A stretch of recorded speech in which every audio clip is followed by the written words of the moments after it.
Hello, adventurers. I want to take a moment to tell you that all our content can now be found uninterrupted and commercial-free on Apollo Plus. Apollo Plus is a subscription-based service that enhances your audio fiction experience with ad-free access to your favorite shows and exclusive content, while at the same time supporting us all as creators to keep bringing you quality content. Please take a moment to check out Apollo Plus at apollopods.com or download the app in your Google or Apple app stores. Again, that's Apollo Plus, your new home for quality audio fiction.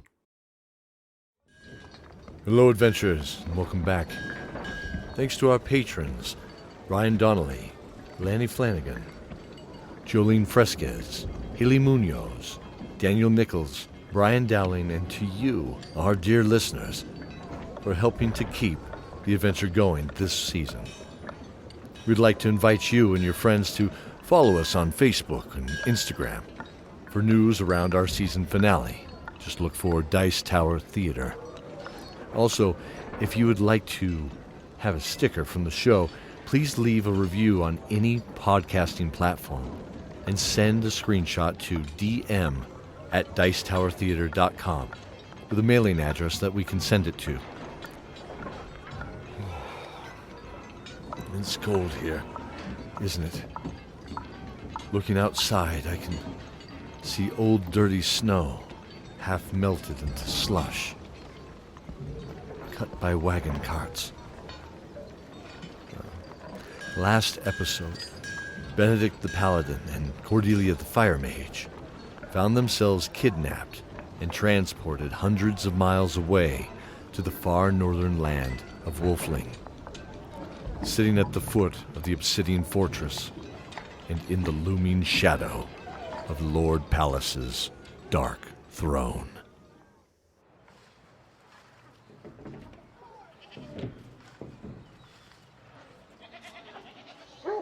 Dawn of Dragons, Season 5, Episode 8, Wolfen.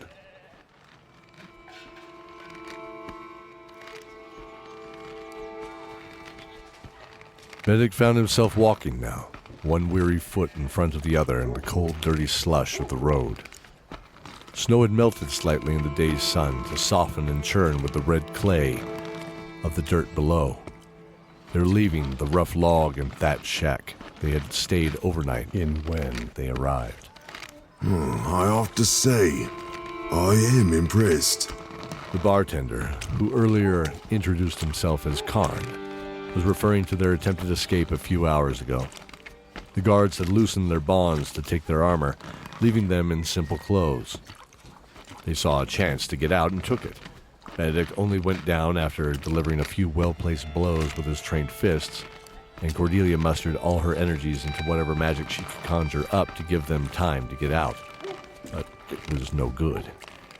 They were both far too weak to stand a chance. One of my men is mending a broken nose and arm, and another will be nursing some nasty burns for a while as well. In the state you're both in, that is some good work. Here we are. You know the drill. Hop in. Hey, you. They had reached the familiar horse-drawn carriage. This time, the shrouds had been removed and replaced with two benches to sit on. One of the guards was standing up in the center of the cart, offering her hand to help them up. She wore dark leather armor of mahogany and red, and her dirty blonde hair hung tucked behind her ears. She smiled at Benedict. You're finally awake.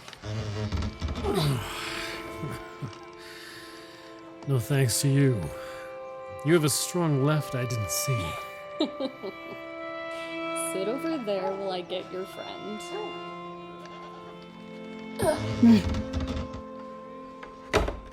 CORDELIA and the warrior, known as Margot, sat down in the back of the cart. CORDELIA, you are a great spellcaster. I do hope my trust is not misplaced and you won't do anything foolish, correct? CORDELIA didn't answer. Karn shrugged.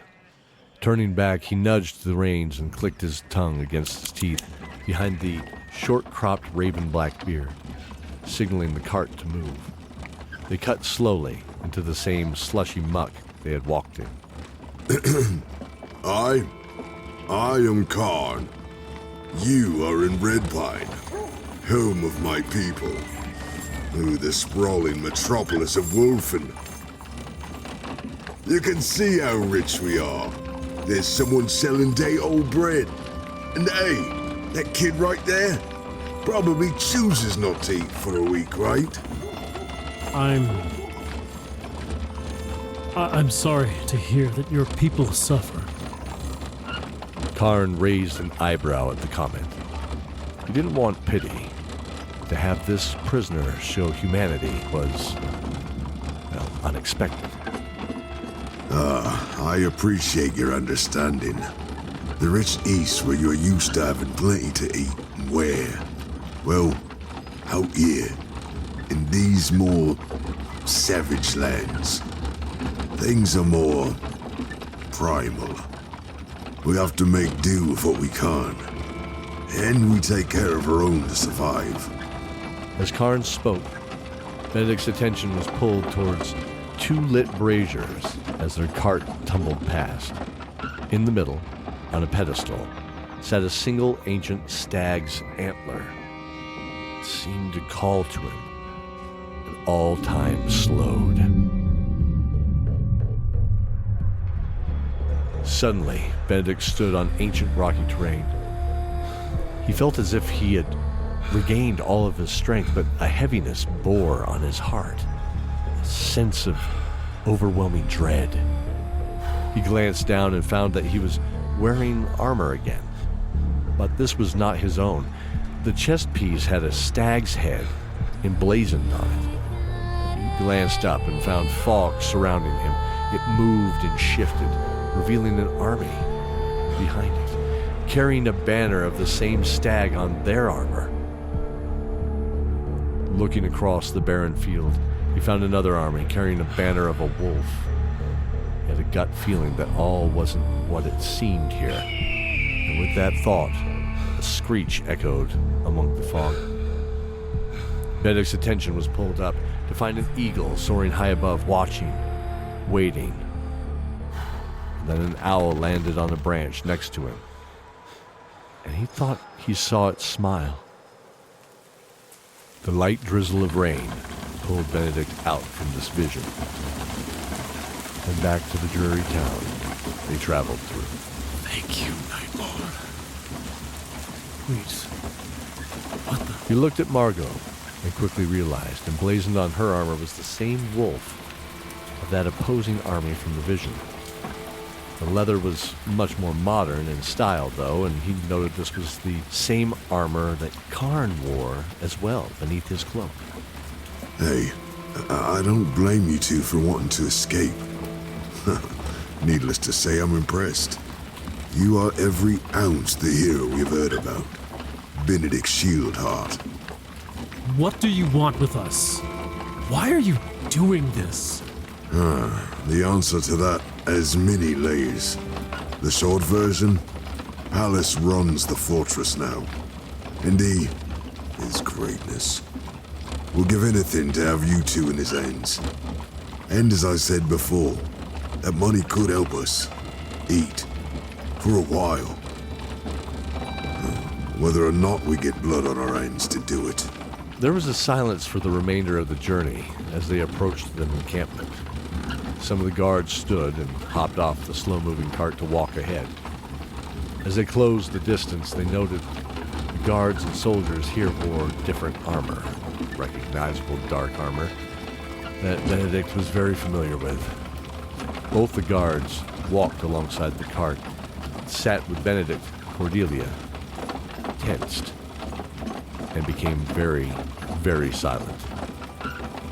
Benedict turned his attention to one of the guards across the cart from him. Hunger, jagen, wach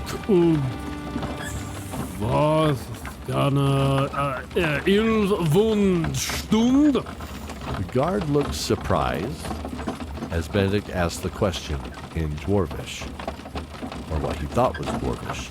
It's best not to speak. Besides, your dwarvish needs work.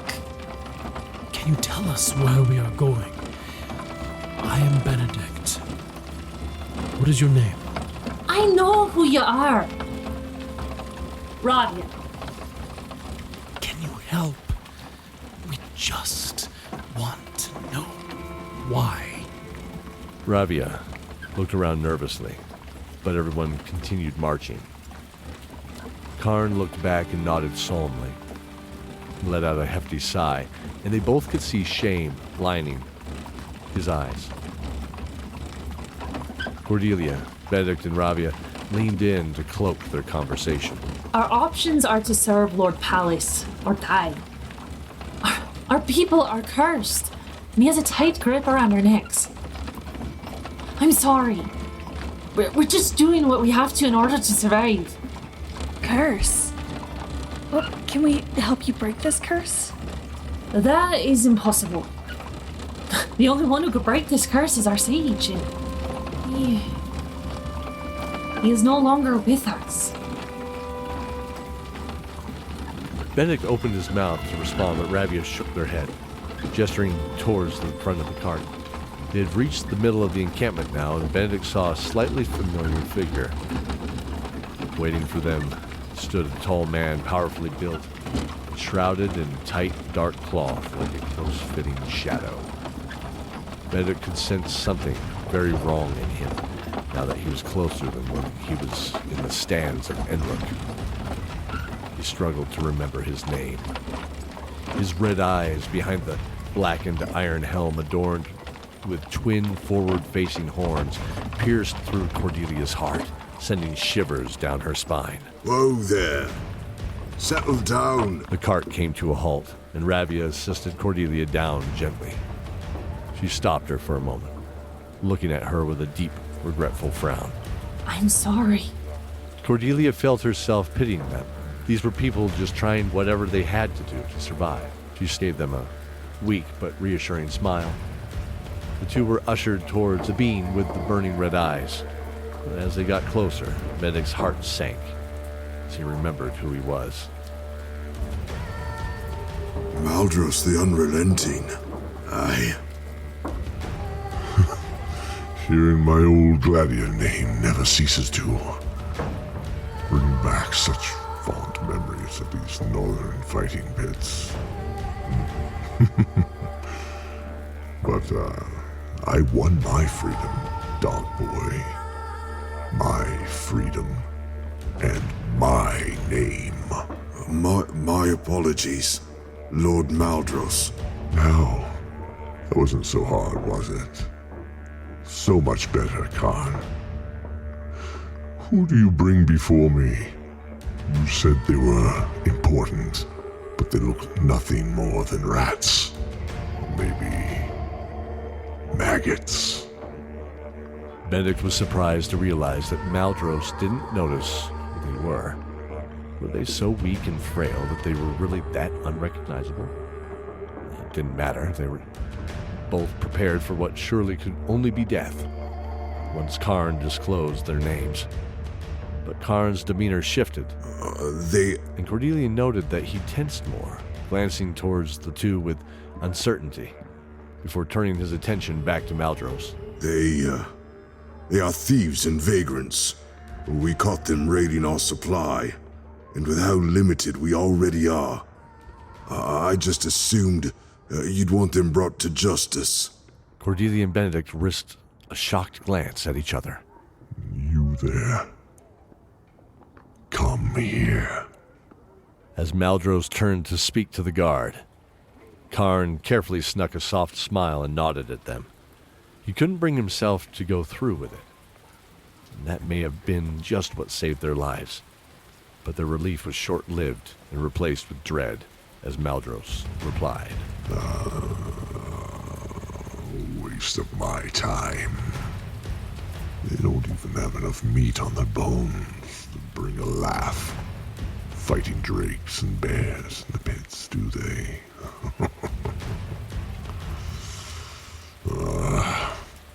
Fine, they They can rot in a cell for all I care.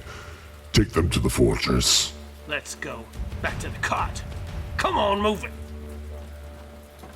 Benedict and Cordelia were silent as their cart rocked towards the towering obsidian fortress.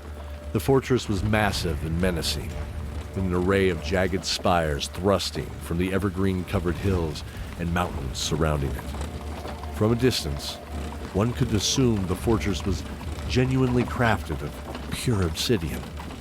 As they came closer, Benedict noted that the dark color also seemed to come from wear, tear, and the grime of other stones that made the walls a dull, dark color that blended with the actual obsidian in the trim.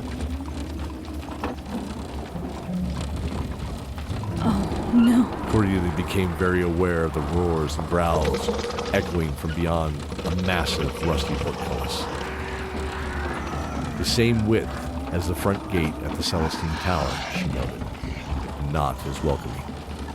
As they wheeled through the gates of the fortress, her fears were brought to reality, and her heart pounded against her chest in both awe and terror at the huge creatures that surrounded them in the courtyard. The regal sky blue, menacing red, and slender black dragons were freely eating or talking to each other, ignoring these new pests. Both shield hearts lowered their heads, not daring to reach any of the beast's gazes as they got out of the cart. All right, enough lollygagging. Let's go before you become part of the menu. Come on, move it.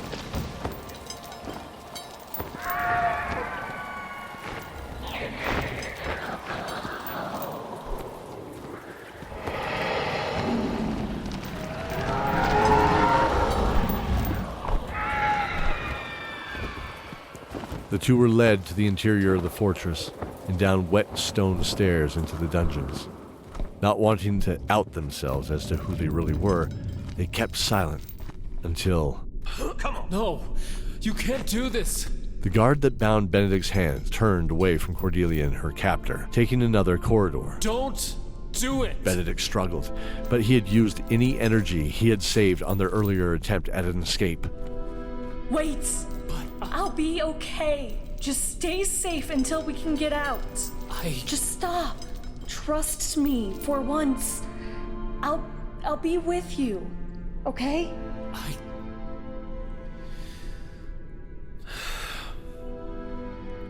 I trust you. Be strong. Come on, move it. Cordelia smiled at him, as reassuringly as she could, as they were ushered away. Benedict knew his cousin well. He could still see the concern written all over her features, like a dusting of makeup. He watched over his shoulder as they were forced in opposite directions, attempting to make note of where she was going to be held. But they soon lost each other in the dark, musty torchlight of the halls under the great fortress. Well, here we are. Home sweet home. You will pay for this. Hear that? He says we're gonna pay. Whatever you say, little man. Get in there. Hey, Nutty. Got you a friend. Why don't you eat him like the last one? Yeah, that's a good one. Gobble him up, he did.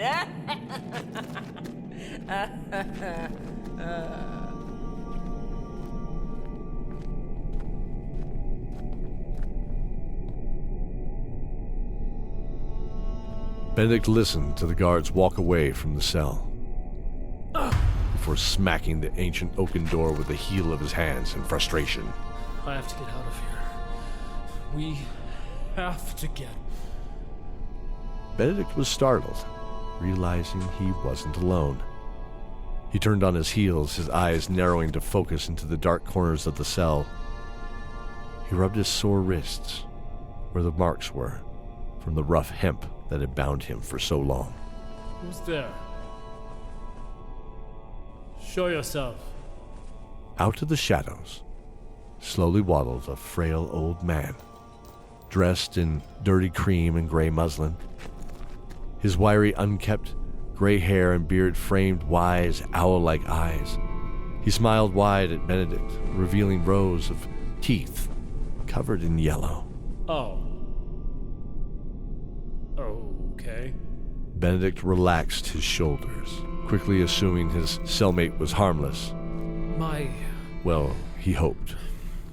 My apologies. What is your name? The man merely touched his own throat gently with his long skeletal fingers and shook his head side to side. He turned and excitedly pointed at the wall where several crude drawings of a stag and a wolf were. Then Benedict's eyes grew wide. Do I know you? He noted how familiar the old man looked, as if stepping out of a recent dream. That vision in the square. That was you, wasn't it? These drawings. What are they? Wait. You can't speak, can you? The man nodded gently, baring his yellow teeth to offer yet another smile.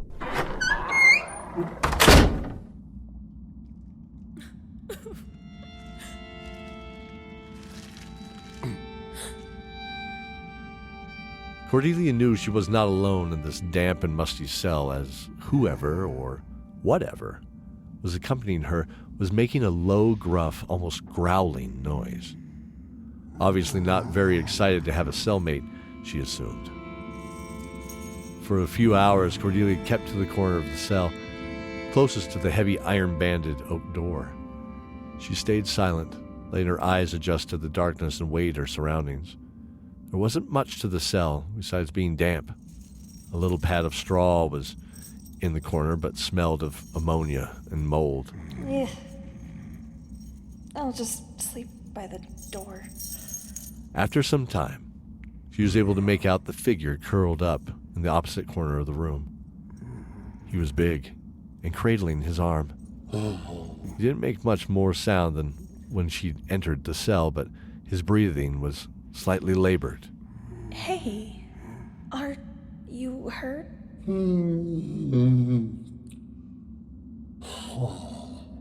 He let out a distrusting grunt, but shifted his head to look at her. She could see him much more clearly now. An orc, powerfully built with midnight skin and eyes that looked like deep pools of blood. Despite such a nightmarish appearance, his face was pleading to end the pain. I can help if you will let me. Cordelia shifted to her knees, and the orc bolted to his feet, letting out a disgruntled, angry grunt of warning. Cordelia raised her hands to show she meant no harm. I won't hurt you.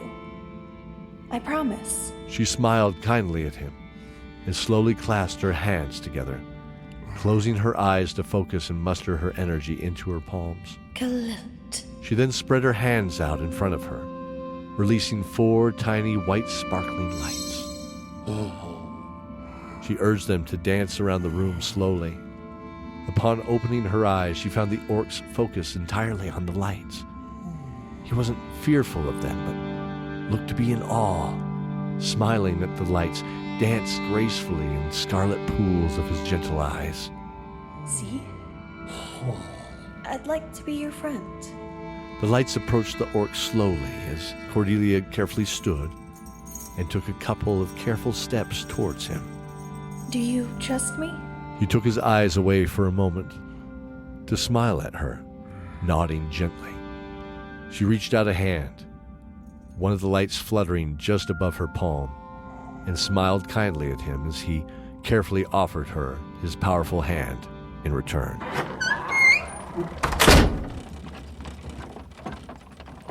Less than a whole day had passed when Benedict found himself bouncing in the back of a cart again. This time, the guards were quiet with them. When he asked what they were doing or where they were going, he was met with stares, if he was lucky. Otherwise, it was just silence, save their joking with each other in some unknown language. The old man sat across from him, looking at Benedict with a kind awe like a child watching the fires of a festival or a clown perform. He looked at his hands. The hands were bound again. Hey, They both leaned towards each other, the old man again smiling calmly. There was an understanding behind his eyes that Benedict knew him as some sort of holy man. what did that vision mean? The old man nodded and closed his eyes. Suddenly, Benedict's mind was thrust onto the battlefield again. This time, the owl turned into the old man and stood next to him, taking his hand. This is the greatest war of our world, my son. Walk with me to a time before this and learn. A tall man in jet black armor stood with a flaming sword. His helmet shrouded his face, the horns reaching up in multiple prongs of twin antlers, stag's antlers. That man is Rook, the Conqueror, the Black King, your people's great battle master in the times before the fall of the stone. He sought power, and his wrath was unparalleled. His power grew until one day, like all great leaders, he found someone who was even greater. Years went by, and years turned to centuries, and his body was found by one of the shattered Fae of the North, those people that walk the twilight world, between realms in the cursed shattered lands. We were starving. Their leaders, known as the Severed Seven, made a pact with one of our ancestors to use the horn from his helmet as some sort of powerful wand. A miracle.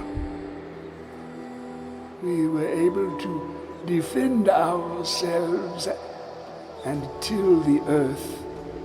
A miracle that carried a terrible price. The moon became our master, cursing us to walk as half-man, half-beast. Werewolves? Yes, in most cases, werewolves. Soon we couldn't even till the earth, and the wand died. This curse is how Palace exploits us, uses us to do his bidding with the promise of a full belly. There is a legend, though. Only a carrier of both bloodlines may take the wand back to the Black King. That is why we need you. Benedict opened his eyes. Both bloodlines? And saw the old man smile, nodding at him, showing those yellowed, jagged, broken teeth.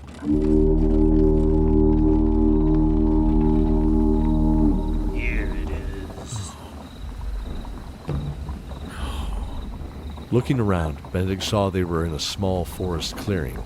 A rough-cut oaken platform was erected with several vertical poles. Hanging from the end of each one was a single head-shaped loop of rope. Whoa!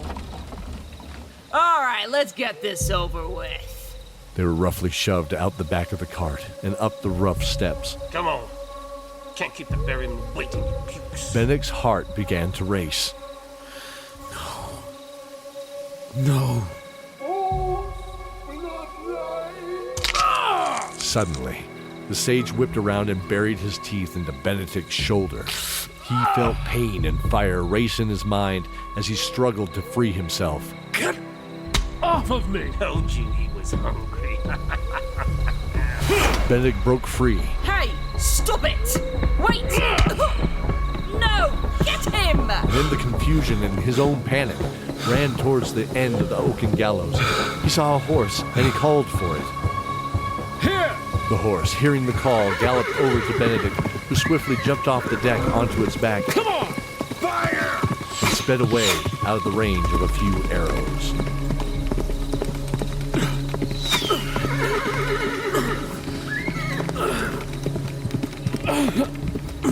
Looking behind as he disappeared into the woods, he saw the old man smile and howl to the sky.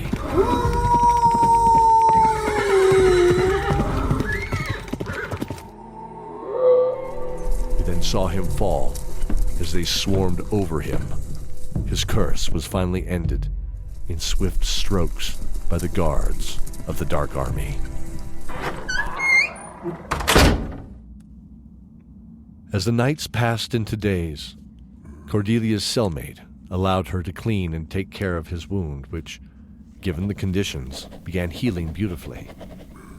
He somehow always had paper and charcoal in the cell with him, and that's how he communicated. He couldn't write well, but after a while she was able to decipher his work and his charades very well. Eventually, it felt like they had their own language. But he would only say one thing. Baba. Because of this, she came to call him BUMBUB, and he smiled when she used the name. They became very close. She shared her food when the guards accidentally dropped his. And he killed a snake that snuck into the cell to protect her. Over time, she felt him relax around her, and BUMBUB even explained that he could not speak due to his tongue being removed. She never pressed why, but she did defend him the best she could against the guards, who bullied him rather harshly. He has more humanity than any of you ever could! She had yelled at two guards who had picked on him one night, which made him laugh, something he had not done in a long while. Cordelia, in turn, showed her trust by being honest about who she was and how she and Benedict got separated from their friends. This seemed to spark some sort of inspiration in him. In the following nights after that, he focused hard on a single drawing. A map? BUMBUB revealed this map to her. And with a few hours of charades and sign language, Cordelia was able to understand he had a plan to get out, involving both a guard change the night of the full moon and an old friend. Cordelia, I presume? Depends on who's asking. Well, my name is FJOR, and I have a friend here for you. If you are she, that is. Hey, Lamprey, this her? Lamprey? Come on, kid. We don't have much time. FJOR unlocked and swung open the gate. Cordelia stepped out after BUMBUB and hugged Lamprey tightly. FJOR and BUMBUB clasped hands and pulled each other into an embrace. Good to see you, brother. All is well? BUMBUB nodded as his dark, powerful jaw pulled back, smiling gently. Lamprey, I don't understand. How are you here? BUMBUB signed to FJOR, very similarly to how he communicated with Cordelia, and FJOR smiled, nodding. That's a long story, but the three of us go way back. Brother likes your hair, by the way. Says it reminds him of your mother's. You knew my mom?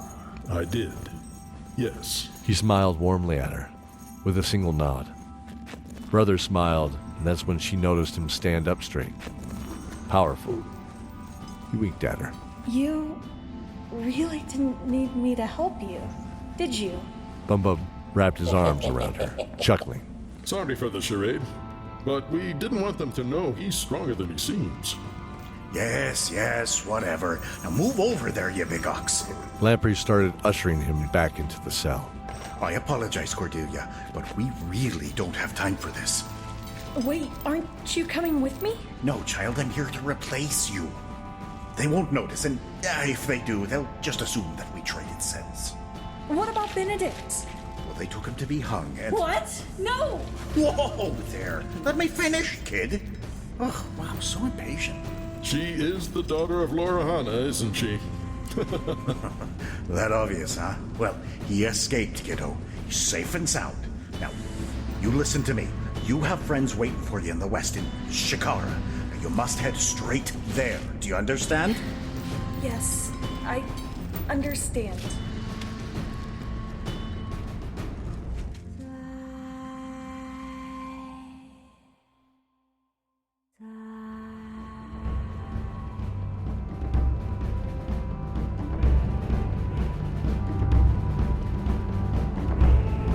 Appearing in this episode, the Sage, Clyde Sachs, Benedict the Paladin, Brian Dowling, Cordelia the Fire Mage, Joleen Fresquez, FJOR, Steve Rausch, Guards, Patrick Cramer and Sarah Jenkins, Karn, the Bartender, Heath Martin, Lamprey, Matthew Bianchi, Margot, the Wolfling Warrior, Melanie Petry, Ravia, the Dwarven Warrior, Jaccie Kitts, BUMBUB the Orc Prisoner, Byron Thompson, Maldros the Dark, and Keldor the Narrator, Mike Atchley. Thank you for joining us in this episode of Dice Tower Theater's Dawn of Dragons. Please join us in thanking our magnificent cast for their performance, and their full list can be found in the show notes. Next time, in our season's conclusion, as Una's patron Ash de la Rosa pushes them closer to the ancient tomb of Stroth, they first must go back to where it all began. Until next time, dear adventurers, stay safe and remember the oath.